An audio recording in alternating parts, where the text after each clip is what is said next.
পশ্চিমবাংলায় বিজেপি এলে কি পরিস্থিতি হতে পারে এই নিয়ে দেশ বাঁচাও গণমঞ্চের ছোট ছোট কয়েকটি ভিডিও বার্তা এআই এর মাধ্যমে তুলে ধরা হয়েছে।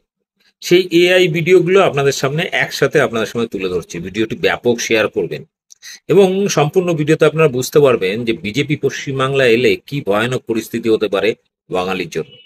দেখুন, ব্যাপক শেয়ার করুন, আর আমার চ্যানেল বং নিউজ লাইভ অবশ্যই সাবস্ক্রাইব করুন। বাঁচাও বাঁচাও। এটা কল্পনা নয়, বিজেপি এলে এটাই বাংলায় হবে। এরা স্বাধীনতা সংগ্রামের সময় ব্রিটিশদের দালালি করত, এরা ঠিক করবে বাঙালিরা ভারতীয় কিনা। বিজেপি হটাও, দেশ বাঁচাও। বাঙালি জাতিকে ওরা ধ্বংস করতে চায়। ভোটার লিস্ট থেকে তরুণদের নাম বাদ দেওয়ার ছক করছে। বিজেপি হটাও, বাংলা বাঁচাও। বিজেপি কি বাংলার সংস্কৃতি বোঝে? ওরা বোঝে শুধু দাঙ্গা আর খুনোখুনি। বিজেপিকে যে কোনো মূল্যে আটকাতে হবে। কেন? আসামের ডিটেনশন ক্যাম্পে হিন্দু বাঙালিদের সঙ্গে কি হচ্ছে শুনিসনি? আইসি।